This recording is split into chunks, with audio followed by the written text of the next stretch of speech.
46º día. Síntesis general de la sabiduría hiperbórea. En el día anterior mencioné una estrategia que los dioses leales emplean para contrarrestar a la cultura, arma estratégica enemiga, y expliqué la misma, por medio de una alegoría, como consistente en un mensaje carismático. Dicho mensaje perseguía dos objetivos: primero, despertar; segundo, orientar hacia la salida secreta, centro, u origen, y, en aquel ejemplo particular, la salida se hallaba luego de descubrir la anilla, o sea, luego de haber hecho consciente el principio del cerco. Sin embargo, la segunda parte del mensaje, la canción de amor, brindaba, a quien la escuchara, la posibilidad de hallar la salida, por otras 6 vías diferentes a la oposición estratégica, que se basa en el principio del cerco. De cualquier manera, esta estrategia, tal como la he descrito, con sus 7 posibles vías de liberación, responde a objetivos puramente individuales, es decir, es dirigida exclusivamente hacia el hombre dormido. Por eso ahora me toca declarar que la misma forma parte, la parte individual, de una concepción mayor, a la que se denomina estrategia odal.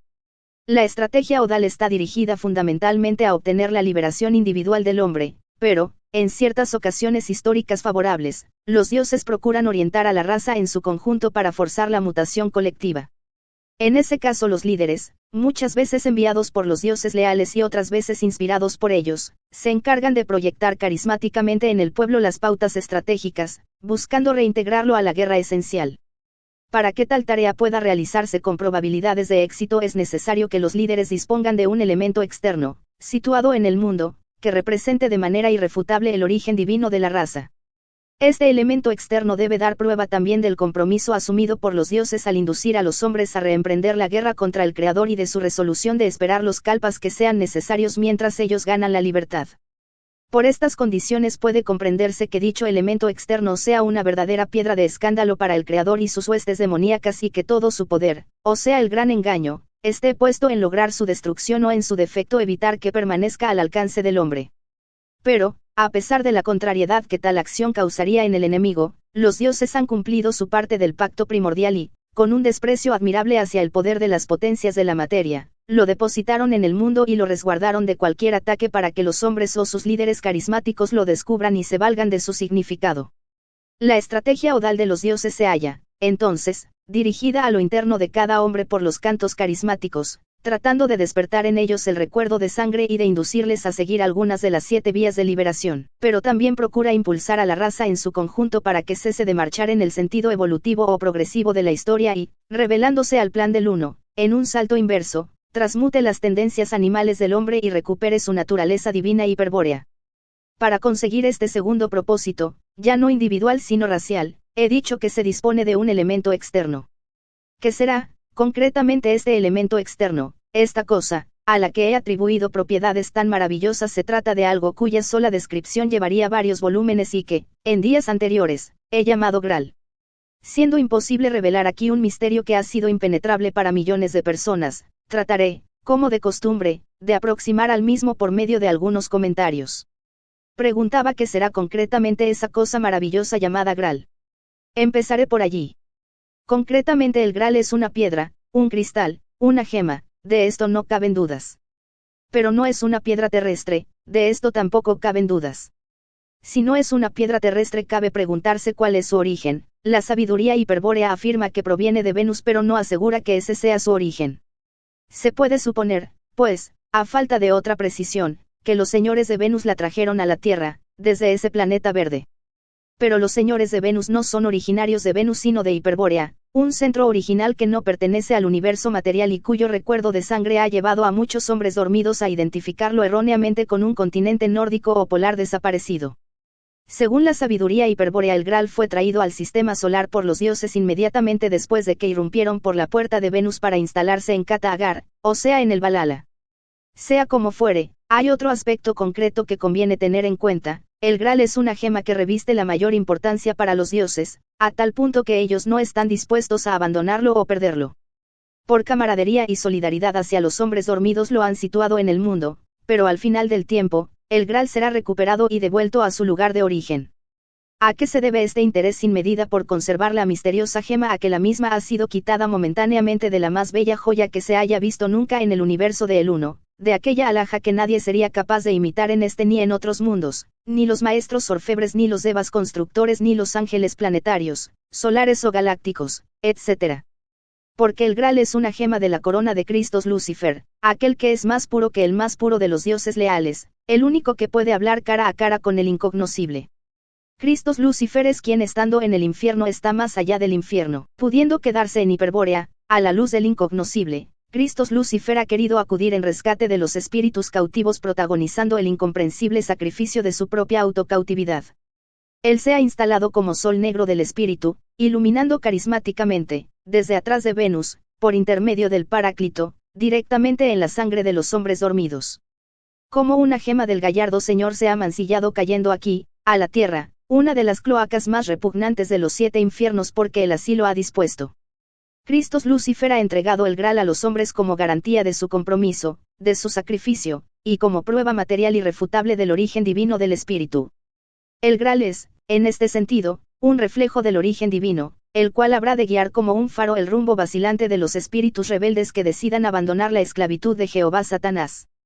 Ya ha visto lo que el Graal es, una gema de la corona de Christos Lucifer, verá ahora lo que el Graal representa para los espíritus cautivos. Ante todo el Graal se halla ligado a la encarnación de los espíritus y su significado primero debe buscarse en relación con tal misterio. Ello se explica si tenemos en cuenta que hace millones de años, cuando los sidas traidores se aliaron al demiurgo Jehová Satanás para carnalizar a los espíritus hiperbóreos, Christos Lucifer entregó su gema para que la verdad del origen divino pudiera ser vista con ojos mortales. Por eso el Graal, puesto en el mundo como prueba del origen divino del espíritu, da sentido a todos los linajes hiperbóreos de la tierra. Por él la sangre de los hombres, aún sumidos en la más tremenda confusión, reclamará siempre su herencia extraterrestre. La presencia del Graal, en principio, impide al enemigo negar los ancestros hiperbóreos. Pero así como el Graal da un sentido cósmico a la historia del hombre, conectándolo con la raza eterna de los orígenes, y diviniza los linajes hiperbóreos de la tierra, así también para el demiurgo, por la presencia del Graal, dichos linajes pasan a ser motivo de escándalo y objeto de la persecución y el escarnio, del castigo y del dolor. Los divinos linajes hiperbóreos serán, a partir del Graal, linajes heréticos condenados para siempre un Manvantara por Jehová Satanás. El Graal ha venido a despertar recuerdos indeseables, a valorizar el pasado del hombre, será entonces el recuerdo y el pasado lo que más se atacará y a borrar su influencia apuntará en gran medida la estrategia sinárquica. Si se es capaz de advertir este ataque, que es evidente para la mirada gnóstica, se comprenderá con mayor profundidad la función histórica del Graal. A ponerlo en evidencia dedicaré los siguientes párrafos. El principal crimen del hombre ha sido negar la supremacía de Dios, es decir, del demiurgo terrestre Jehová Satanás, y rebelarse a su esclavitud. Pero el hombre es un ser miserable, inmerso en un infierno de ilusión en el que se siente insensatamente a gusto, sin posibilidades de romper el hechizo por sí mismo. Si ha negado al demiurgo y se ha rebelado ha sido en virtud de un agente exterior, pero, ¿qué cosa en el mundo puede ser capaz de despertar al hombre, de abrir sus ojos a la divinidad olvidada si tal cosa existe? Dirán los demonios, es el objeto más abominable de la creación material. Pero esa cosa, ese objeto abominable, no es de este mundo y de él ha comido el hombre espíritu cautivo. Ese fruto verde, que más tarde llamarán Graal, es un alimento que nutre con la gnosis primordial, es decir, con el conocimiento sobre la verdad de los orígenes. Por el Graal, fruto prohibido por excelencia, el hombre sabrá que es eterno, que posee un espíritu divino encadenado a la materia, que procede de un mundo imposible de imaginar desde el infierno terrestre pero por el que siente nostalgia y al que desea regresar. Por el Graal el hombre ha recordado. He aquí su primer crimen. Recordar el origen divino será, en adelante, un terrible pecado y quienes lo han cometido deberán pagar por ello, esa es la voluntad del demiurgo, la ley de Jehová Satanás. Serán sus ministros, los demonios de Chanzambalá, quienes se encarguen de ejecutar la condena cobrando el castigo en una moneda que se llama, dolor y sufrimiento. El instrumento será, naturalmente, la encarnación, repetida 1000 veces en transmigraciones controladas por la ley del karma, declarando cínicamente que el dolor y el sufrimiento son para bien de los espíritus, para favorecer su evolución. Si el mal radica en la sangre entonces se la debilitará favoreciendo la mezcla racial y se la tornará impura envenenándola con el temor del pecado. El resultado será la confusión estratégica del espíritu y la completa oscuridad sobre el pasado del hombre. En el pasado no hay nada digno de ser rescatado, afirmarán durante milenios las gentes sensatas, a coro con los demonios de la fraternidad. La teología, y aún la mitología, hablará sobre el mal del hombre con el lenguaje del demiurgo, el pecado, la caída y el castigo. La ciencia, por otra parte, nos mostrará un panorama más desalentador, probará, echando mano de inmundicias fósiles, que el hombre desciende de un protosimio llamado homínido, o sea, de ese mísero y despreciable animal hombre que fue el antepasado del hombre dormido. La ciencia ha llevado el pasado del hombre a su degradación más dramática, vinculándolo evolutivamente con los reptiles y gusanos. Para el hombre moderno ya no habrá ancestros divinos sino simios y trilobites. Realmente se necesita partir de un odio sobrehumano para desear que el hombre se humille de manera tan triste. Pero dejémoslo triste, seamos optimistas. ¿Para qué mirar el pasado?, dirá la sinarquía con la voz de la ciencia y la teología, si el hombre es algo proyectado hacia el futuro. En el pasado no hay nada digno de respeto, unos primitivos crustáceos marinos hundidos en el cieno tratando de ganar el medio terrestre, impulsados por la evolución, millones de años después unos simios deciden hacerse hombres, impulsados nuevamente por la milagrosa ley de evolución se vuelven bípedos, fabrican herramientas, se comunican hablando, pierden el pelo y entran en la historia. Y luego viene la historia del hombre, los documentos, la civilización, la cultura. Y en la historia continúa implacable la evolución, convertida ahora en una ley más inflexible llamada dialéctica, los desaciertos de la humanidad, las guerras, la intolerancia, el fascismo, son errores, los aciertos, la paz, la democracia, la ONU, la vacuna Sabin, son éxitos. De la puja entre éxitos y errores surge siempre un estadio superior, un beneficio para la humanidad futura, confirmándose la tendencia evolutiva o progresista. ¿Acaso no es esa tendencia progresista de la historia todo lo bueno que cabe esperarse del pasado? Por eso seamos optimistas, miremos al futuro, allí están todos los bienes, todas las realizaciones. El teólogo asegura que tras un juicio futuro a los buenos se les abrirán las puertas del paraíso. Los rosacruces, masones y otros teosofistas, sitúan en el futuro el momento en que, concluida parcialmente la evolución espiritual, el hombre se identifica con su mónada, o sea con su arquetipo divino y se incorpora a las jerarquías cósmicas dependientes del demiurgo, y hasta los materialistas, ateos o cientificistas, presentan una imagen venturosa del futuro, nos muestran una sociedad perfecta, sin hambre ni enfermedades, en donde un hombre, tecnócrata y deshumanizado, reina feliz sobre legiones de androides y robots. No abundaré en detalles sobre un hecho por demás evidente. Se ha intentado borrar el pasado del hombre desconectando a este de sus raíces hiperbóreas, no se ha logrado borrar totalmente dicho pasado, pero, en compensación, se ha conseguido crear una fractura metafísica entre el hombre y sus ancestros divinos, de modo tal que, en la actualidad, un abismo los separa de los recuerdos primordiales, un abismo que tiene nombre, confusión. Paralelamente con tan siniestro propósito se ha proyectado al hombre hacia el futuro, eufemismo utilizado para calificar a la ilusión del progreso que padecen los miembros de las civilizaciones modernas. Tal ilusión es generada culturalmente por poderosas ideas fuerza empleadas hábilmente como arma estratégica, el sentido de la historia, la aceleración histórica, el progreso científico, la educación, civilización versus barbarie, etc. Los hombres, condicionados de ese modo, creen ciegamente en el futuro, miran solo hacia él, y aún los fatalistas, que avisoran un negro futuro, admiten que si una excepción imprevisible o un milagro ofrece una salida a la civilización ella se encuentra, de todos modos, en el futuro. El pasado es en cualquier caso motivo de la indiferencia general. Este hecho evidente representa sin duda un importante triunfo para la sinarquía, pero un triunfo que no es definitivo. En efecto, doctor, usted ha visto que la máxima presión de la estrategia sinárquica se aplica en borrar el pasado, en oscurecer el recuerdo del origen divino, y que tal ataque se produce como reacción a la acción gnóstica del Graal.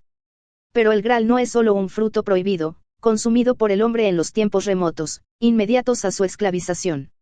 El Graal es una realidad que permanecerá en el mundo mientras el último espíritu hiperbóreo continúe cautivo.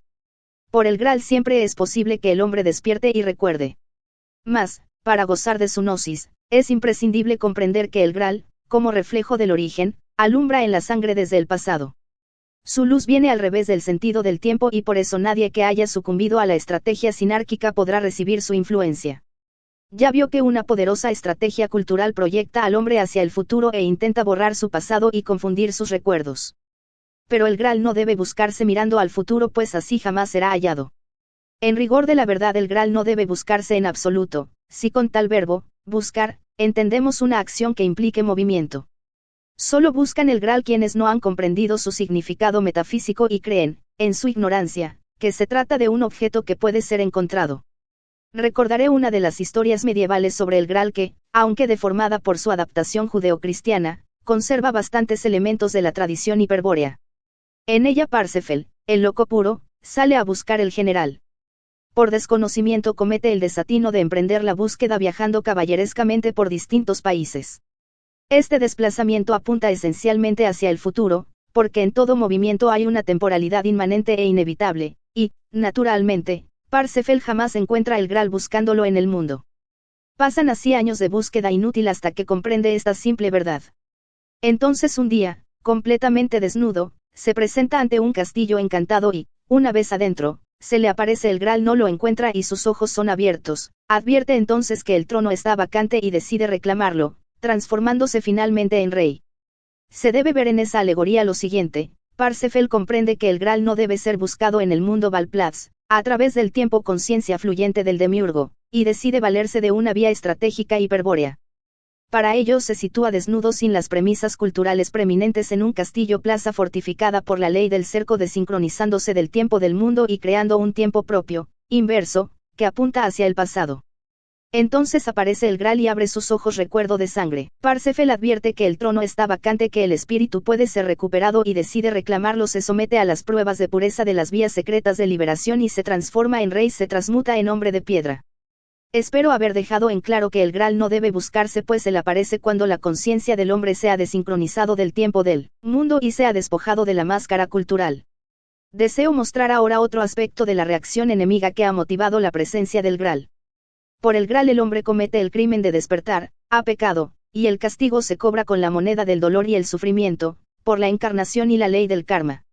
Los encargados de velar por la ley, y a quienes más ofende el recuerdo hiperbóreo de los hombres despiertos, son los ángeles guardianes, es decir, los demonios de Chanzambala y su fraternidad blanca.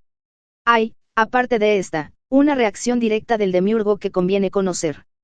Pero, como tal reacción se ha repetido muchas veces desde que los espíritus hiperbóreos han sido encadenados al yugo de la carne, una exposición completa debería abarcar un lapso de tiempo enorme, que va más allá de la historia oficial y se pierde en la noche de Atlántida y Lemuria. Desde luego, no podré embarcarme en un relato semejante y por eso solo me referiré a la reacción del demiurgo en tiempos históricos, pero no debe olvidarse que todo cuanto se diga sobre este hecho no es exclusivo de una época, sino que ya ha sido y seguramente volverá a ser. Una breve introducción le permitirá comprender tal reacción directa. Cuando se plantea la pregunta, ingenua, sobre cómo son los mundos de donde procede el espíritu cautivo, creyendo que puede haber alguna imagen que represente a la inimaginable hiperbórea, la sabiduría hiperbórea suele responder con una figura metafórica. Dice así al ignorante aprendiz: imagina que una mota de polvo recibe un débil reflejo de los mundos verdaderos, y supón que, luego, dicha mota es dividida y reorganizada en infinitas partículas. Haz otro esfuerzo de imaginación y supone ahora que el universo material que conoces y habitas ha sido construido con los pedazos de aquella mota de polvo. La sabiduría hiperbórea te dice: si eres capaz de reintegrar en un acto de imaginación la inmensa multiplicidad del cosmos en la mota original, entonces, viéndola en su totalidad, percibirás solo un débil reflejo de los mundos verdaderos. Si eres capaz de reintegrar el cosmos en una mota de polvo, verás solo una imagen deformada de la patria del espíritu. Eso es todo cuanto puede conocerse desde aquí. La metáfora se torna transparente si se considera que el demiurgo ha construido el universo imitando una torpe y deformada imagen de los mundos verdaderos. Ha insuflado su aliento a la materia y la ha ordenado con el propósito de copiar el débil reflejo que alguna vez recibió desde las esferas increadas. Pero ni la sustancia era la adecuada ni el arquitecto estaba capacitado para ello y, sumado a esos males, debe considerarse la intención perversa de pretender reinar como Dios de la obra, a semejanza del incognoscible. El resultado está a la vista: un infierno maligno y demencial, en el cual, muchísimo tiempo después de su creación, por un misterio de amor, incontables espíritus eternos fueron esclavizados, encadenados a la materia y sujetos a la evolución de la vida. La característica principal del demiurgo es evidentemente la imitación, por medio de la cual ha intentado reproducir los mundos verdaderos y cuyo resultado ha sido este vil y mediocre universo material. Pero es en las distintas partes de su obra a donde se advierte la alucinante persistencia en imitar, repetir y copiar. En el universo el todo es siempre copia de algo: los átomos, todos semejantes; las células, que se dividen en pares análogos; los animales sociales, cuyo instinto gregario se basa en la imitación; la simetría, presente en infinidad de fenómenos físicos y biológicos, etc. Sin extenderse en más ejemplos, puede afirmarse que la abrumadora multiplicidad formal de lo real es solo una ilusión producto del cruzamiento, intersección, combinación, etc. de unas pocas formas iniciales. En verdad el universo ha sido hecho a partir de contados elementos diferentes, no más de 22, que soportan, por sus infinitas combinaciones, la totalidad de las formas existentes. Teniendo presente el principio imitativo que rige la obra del demiurgo, se puede considerar ahora su reacción directa ante la presencia del Graal. Dije que el Graal diviniza los linajes hiperbóreos al probar de manera irrefutable la verdad del origen y que la reacción de los demonios ha sido considerar a los mismos como linajes heréticos, merecedores del castigo más terrible. Pero mientras los demonios se ocupaban de castigar a los hombres con las pesadas cadenas del karma, muy otra sería la actitud del demiurgo. Él, según su característica, ha querido imitar, y aún superar, a los linajes hiperbóreos fundando una raza sagrada que lo represente directamente, es decir, que canalice su voluntad, y, por intermedio de la misma, reinar sobre los espíritus encarnados. Una raza sagrada que se levante en el medio mismo de los pueblos condenados al dolor y al sufrimiento de la vida y que, triunfando sobre ellos, acabe por infligirles la humillación final de someterlos a la sinarquía de los demonios. Entonces los linajes hiperbóreos, hundidos en el barro de la degradación espiritual, exhalarán sus últimos lamentos y esos gritos de dolor, esos alaridos de espanto, serán la dulce música con que la raza sagrada regalará a su dios Jehová Satanás, el demiurgo de la tierra.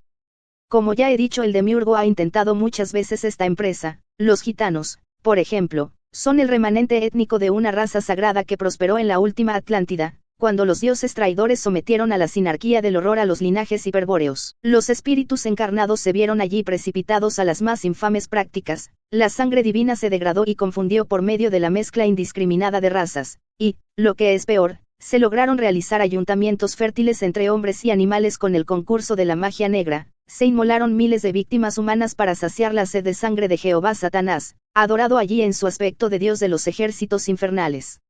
La crueldad, la orgía colectiva, distintas formas de drogadicción, etc. eran todas costumbres que los linajes hiperbóreos habían adoptado mientras en los ojos de la raza sagrada brillaba de gozo la mirada del demiurgo y la sinarquía del horror ejercía su tiranía de oricalco. En tal estado de degradación ya nadie era capaz de recibir la luz del Graal ni de escuchar el canto de los dioses.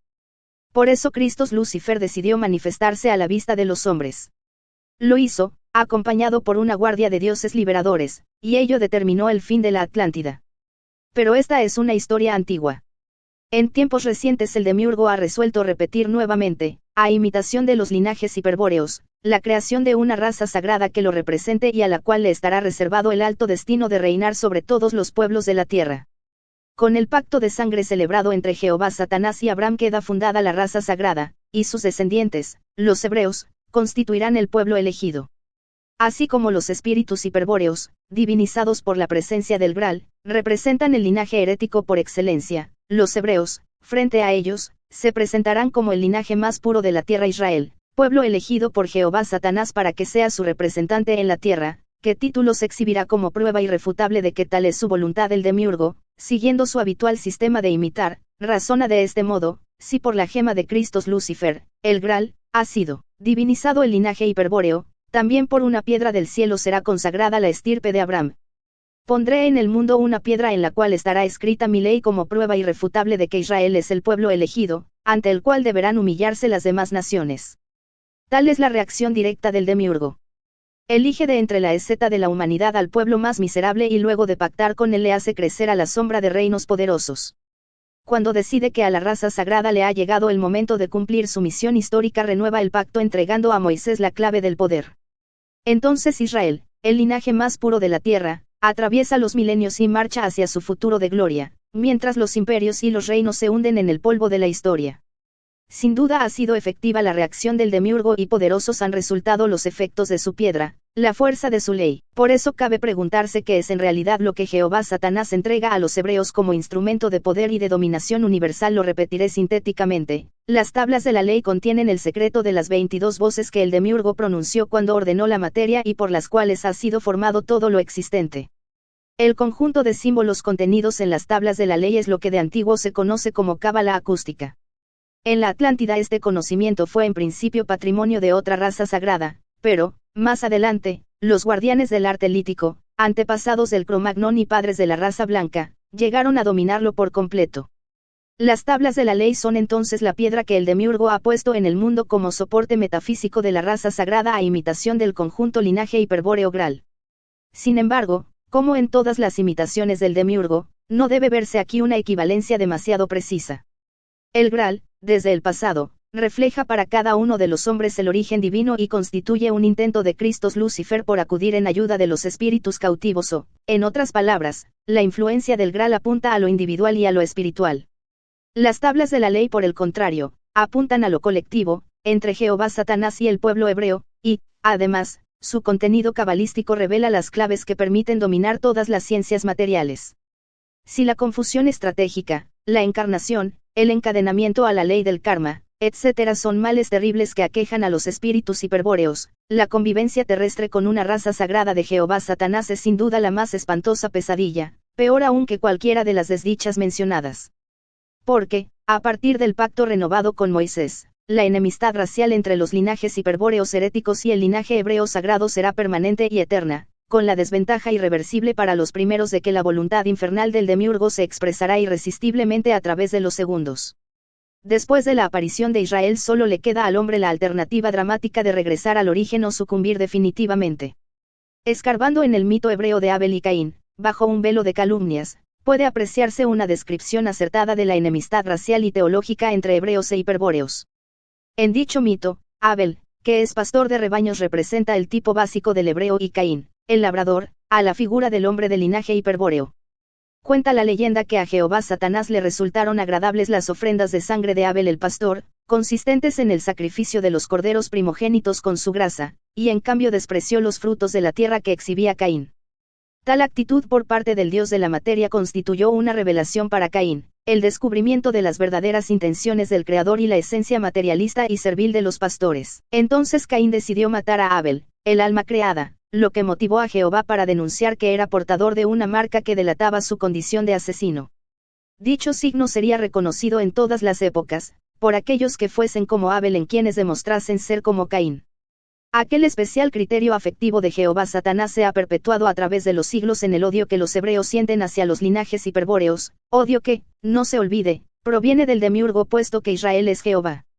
A los hombres mentecatos, es decir, a quienes se les ha lavado el cerebro para posteriormente convertirlos en fanáticos creyentes de la Biblia, siempre les resulta difícil justificar la predilección de Jehová Dios por el sacrificio sangriento de Abel y el desprecio de la producción agrícola de Caín.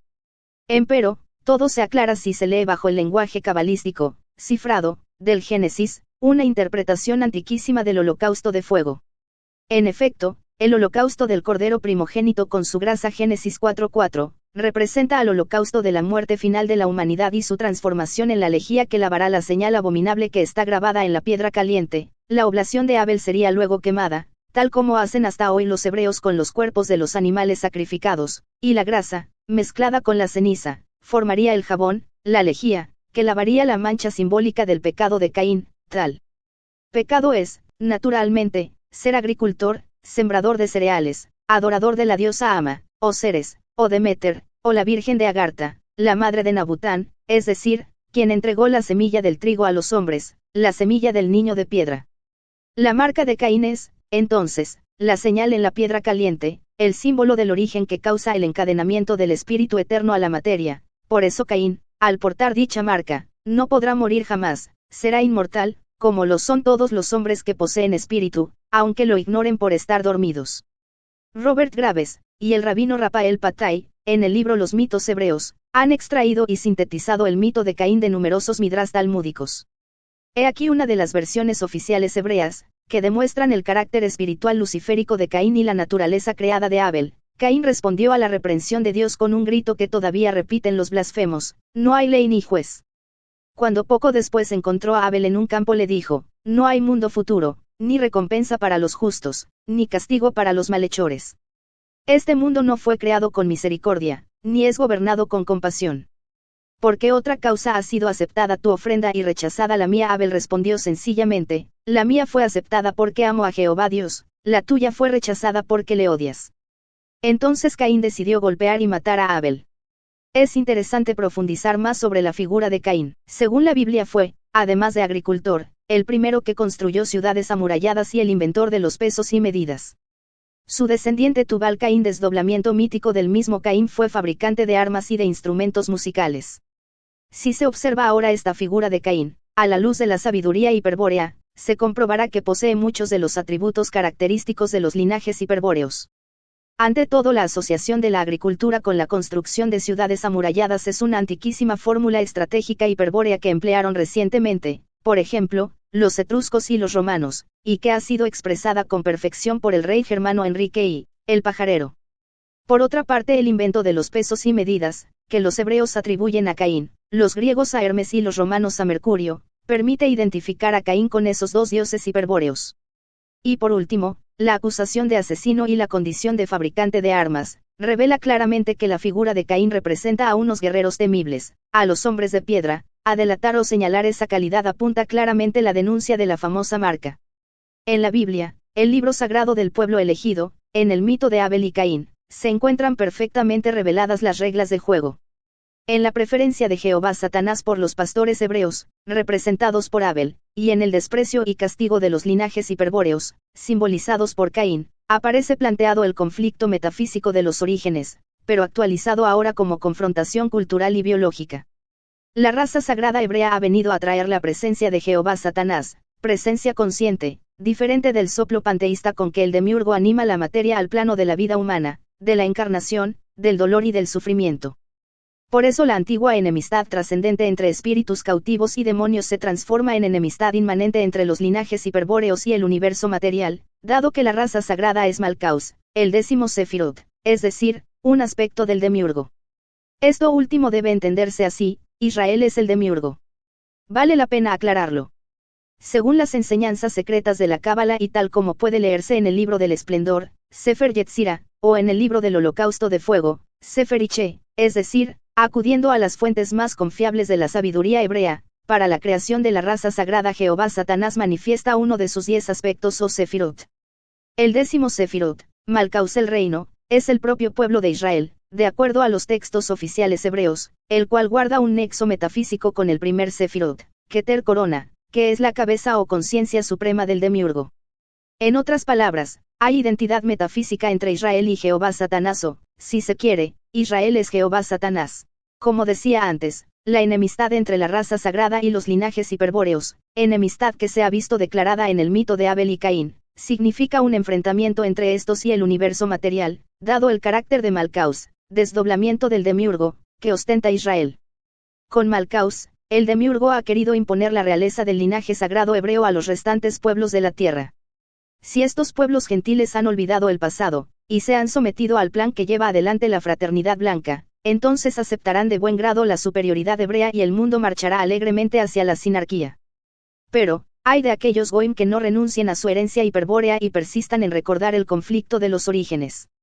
No habrá lugar para ellos en la tierra porque con la presencia de Malkaus, el linaje sagrado de Israel, el demiurgo asegura su persecución e inmediato aniquilamiento, dramático destino el del espíritu cautivo. Durante milenios recordar el origen, es decir, exhibir un linaje herético, era castigado por los demonios con un fuerte karma, y el dolor, el sufrimiento, eran tan terribles que se acababa por olvidar. Pero, mientras esta degradación ocurría, en el fondo de su corazón, bullendo en su sangre, el condenado podía participar del recuerdo de sangre y acceder a la gnosis. Era su derecho. Si lograba elevarse desde la ciénaga de la confusión espiritual, nadie podía impedirle que recibiera la luz del Graal ni que escuchara el canto de los dioses. Con Israel ni esta miserable oportunidad de despertar sería ya posible, pues el conflicto fue planteado en términos biológicos, raciales, culturales. Quien se comprometa en la contienda debe ahora arriesgarlo todo, pues al enfrentar a Israel se está enfrentando al mismo demiurgo. Israel avanza en la historia con una fuerza irresistible. Sus grandes ideas van dominando poco a poco a la cultura de Occidente paralelamente con el crecimiento de su potencia financiera.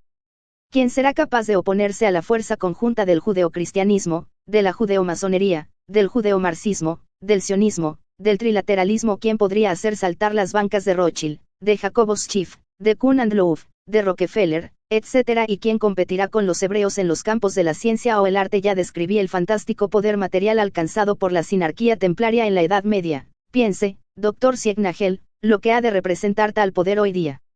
Contra estas fuerzas organizadas el hombre no tiene la mínima chance. Por eso, ante tan formidable poder, la única alternativa estratégica válida es la confrontación racial, a la raza sagrada de Jehová Satanás oponer el linaje hiperbóreo de los espíritus cautivos. Y en este choque de linajes, en esta guerra llevada al terreno de la sangre, el hombre despierto, aquel que recuerde y desee regresar, deberá escuchar el canto de los dioses y, siguiendo una vía secreta de liberación, hallar la salida, regresar al origen, y transmutarse en hombre de piedra. Habrá cumplido así con la primera parte de la estrategia odal. Pero si un líder carismático, despierto y transmutado, se pone al frente de una comunidad racial y decide guiar a los hombres en conjunto de regreso al origen, podrá aplicar en su totalidad la estrategia odal, aprovechando la presencia del Graal. En este caso el líder planteará la guerra total contra las fuerzas demoníacas de la sinarquía, pero especialmente ejercerá su máxima presión sobre la raza sagrada pues ella representa directamente al enemigo o sea al demiurgo cautivador. Sin embargo, solo en épocas modernas, cuando la presencia universal de la sinarquía y el poder de la raza sagrada queden en evidencia, será posible que algún gran jefe identifique correctamente al enemigo y declare contra ellos la guerra total. La enemistad irreconciliable entre el linaje sagrado hebreo y el linaje herético hiperbóreo podría ser ejemplificada considerando las infinitas veces que se han producido enfrentamientos y describiendo los distintos resultados. Se puede asegurar que habría material para llenar varios tomos, razón por la cual debo ser prudente y referirme a lo estrictamente necesario para la comprensión de la estrategia odal de los dioses leales. Es con este criterio que voy a considerar tan solo un ejemplo, pero un ejemplo que será altamente clarificador. Después del hundimiento de la Atlántida, y en virtud de las pautas del pacto cultural, los linajes hiperbóreos han coincidido siempre en que la sociedad humana debía organizarse en torno de tres funciones principales, regia, sacerdotal y guerrera. La armonía y la independencia de las tres funciones garantizaría un cierto equilibrio apropiado para los tiempos de paz y de prosperidad, o sea cuando la sociedad progresa materialmente hacia el futuro. En distintas épocas de su historia muchísimos pueblos de linaje hiperbóreo experimentaron breves periodos en que el equilibrio de las tres funciones permitió disfrutar de esa tranquilidad social, mediocre y cortesana, que ocultaba en realidad una ausencia total de contacto carismático entre la masa del pueblo y sus líderes, situación típica que se caracteriza por la indiferencia general. Cuando una sociedad se estabiliza de esta manera, la fraternidad blanca de Chan Zambala afirma que evoluciona y que progresa. Es pues del interés de los demonios llevar a la humanidad a un estado de equilibrio permanente de las tres funciones, ¿con qué objeto? Para preparar el advenimiento de la sinarquía, es decir, la concentración del poder en manos de una sociedad secreta o cofradía oculta. ¿Qué fin tiene concentrar el poder en manos de seres que actúan en las sombras? La respuesta se halla relacionada con la manifestación por parte del demiurgo de Malkaus, la raza sagrada. El poder sobre las naciones pertenece en esta etapa del Kali Yuga a Israel como herencia de Jehová Satanás y prueba de su linaje teológico. Mientras llega el tiempo de Israel, la sinarquía será el regente del poder concentrado por la fraternidad blanca. Se comprende que los dioses leales, frente a semejante conspiración, procuren desestabilizar el equilibrio sinárquico de las sociedades e influyan carismáticamente en los hombres con el fin de despertar a uno de ellos y transmutarlo en líder hiperbóreo. Tal es, fundamentalmente, el objetivo de la estrategia odal. Por eso el canto de los dioses llama sin cesar en la sangre pura y el Graal es una presencia permanente que muestra, a quien lo quiera ver, el reflejo del origen divino del espíritu. Pero no debe creerse que la estrategia odal solo tiene éxito cuando acontece una auténtica transmutación del hombre dormido en hombre de piedra. Ese es sin duda el más importante éxito, pero el mismo no es muy frecuente, especialmente en el caso de líderes o conductores de pueblos. Hay, en cambio, otros casos, no tan vistosos ni evidentes como una transmutación, pero cuya influencia benéfica en la organización de las sociedades ha motivado que se los considere también como éxitos de la estrategia odal. Me refiero específicamente a aquellos líderes que, con cierto grado de inconsciencia, escuchan el canto carismático e intuyen algunos principios de la sabiduría hiperbórea.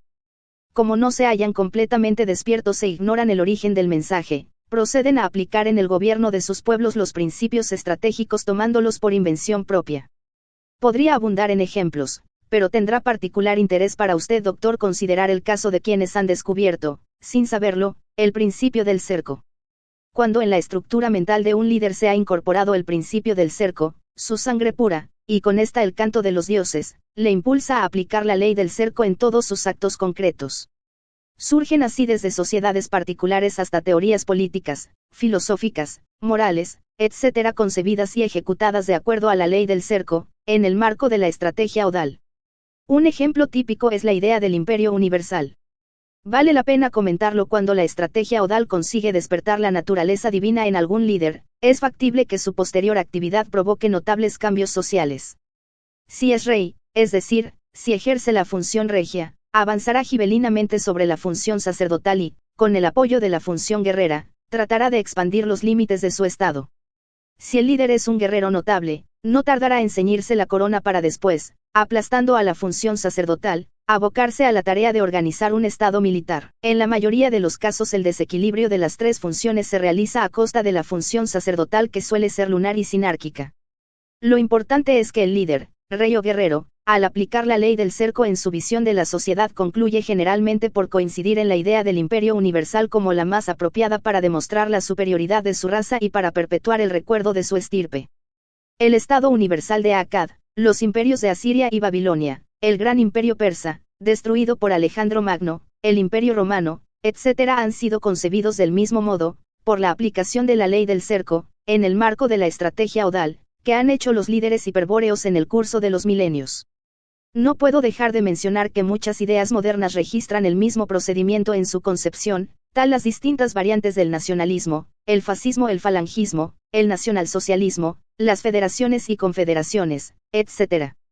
Estas y muchas otras teorías políticas son el producto de la aplicación de la ley del cerco por parte de algunos líderes modernos.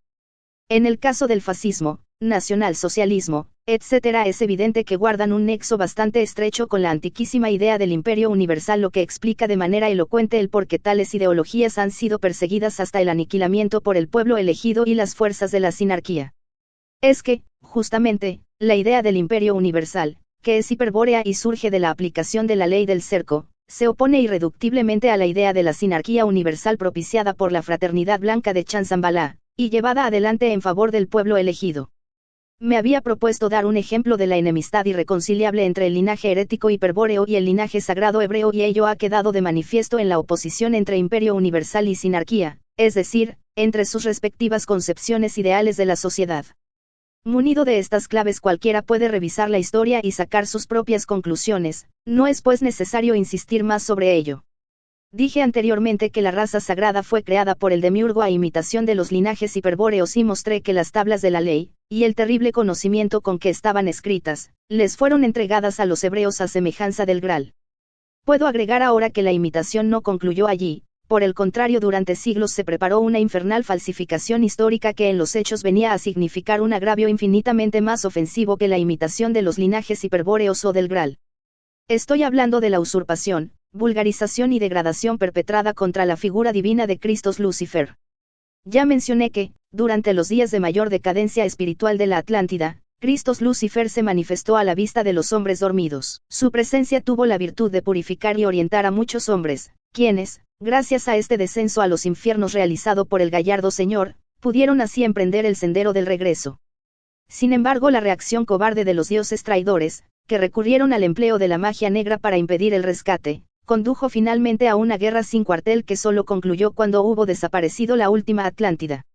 Y aunque el continente Atlante desapareció devorado por las aguas y miles de años de barbarie y confusión estratégica borraron estos hechos de la historia, no es menos cierto que el drama vivido fue tan intenso que jamás se oscureció del todo en la memoria colectiva de los linajes hiperbóreos. Por eso, cuando el demiurgo concibió la siniestra idea de imitar, burdamente, la imagen redentora de Christos Lucifer descendiendo entre los hombres, era inexorable que tal infamia desencadenaría cambios irreversibles y enfrentamientos definitivos. ¿Qué pretendía esta vez el demiurgo? Aunque parezca increíble, deseaba producir, a imitación de la transmutación hiperbórea, un salto en la humanidad. Pero no nos asombremos demasiado, lo que se buscaba era un salto hacia adelante, hacia el futuro, y por sobre todo, se intentaba ceñir a los miembros de la humanidad, sin distinción alguna por su raza o religión, a un tipo psicológico universal, o sea, a un arquetipo colectivo. Ese arquetipo, por supuesto, era el de la raza hebrea, pues lo que se quería en definitiva era judaizar a la humanidad y prepararla para el gobierno mundial de la sinarquía. Para llevar adelante un plan tan ambicioso se pondrían en movimiento numerosas fuerzas, las que concurrirían hacia la figura del Mesías y harían posible su ministerio terrestre. Para la misión de preparar el vehículo mediante el cual Jehová Satanás se manifestaría a los hombres, Fue comisionado uno de los maestros de sabiduría de la Fraternidad Blanca, quien sería conocido, luego de su encarnación, como Jesús de Nazaret. Tampoco se descuidó la cuestión del linaje y por eso el Maestro Jesús encarnó en el seno de una familia hebrea cuya genealogía podía remontarse hasta Abraham. Pero el cuerpo físico del Mesías poseería una constitución diferente a la de un simple hebreo. María sería preñada con la mirada por uno de los demonios de la jerarquía, el ángel Gabriel, quien en realidad emplea el método de intersección de campos, una de las 3 formas de partenogénesis que existen. De este modo se imitaba también a la Virgen de Agartha, Ama, la madre de Nabután, que fue embarazada en Venus por otro ángel, el serafín Lucifer. El Maestro Jesús animaría durante 30 años ese cuerpo superior, pero sería la secta esenia la que durante todo ese tiempo se encargaría de desarrollar sus potencialidades esotéricas, entrenándolo en los secretos de la cábala acústica. En esta tarea los esenios serían asistidos por los maestros de la jerarquía, y estos por los dioses traidores. Todo Chanzambalá se había concentrado en sostener al Mesías, ya que del éxito de su misión dependería en gran medida la evolución futura de la humanidad. Si la obra del Mesías triunfaba, la humanidad entera sería civilizada, es decir, judaizada, y se acabaría la barbarie, es decir, el recuerdo mitológico de los ancestros divinos. Lo más horroroso de esta conjura era que el demiurgo y sus demonios contaban esta vez con el recuerdo de la sangre que los linajes hiperbóreos aún guardaban del Cristo de la Atlántida para atraerlos hacia su imitación, el Jesús Cristo, y mediante una fantástica confusión someterlos definitivamente. Con qué colosal hipocresía se planificó y ejecutó la estafa. Luego de Jesús Cristo, ¿quién sería ya capaz de distinguir entre el Cristo de la Atlántida y su caricatura? Solo unos pocos han sospechado el engaño: gnósticos, maniqueos y cátaros, y contra ellos ha caído el anatema de las fuerzas oscuras, la persecución y el aniquilamiento.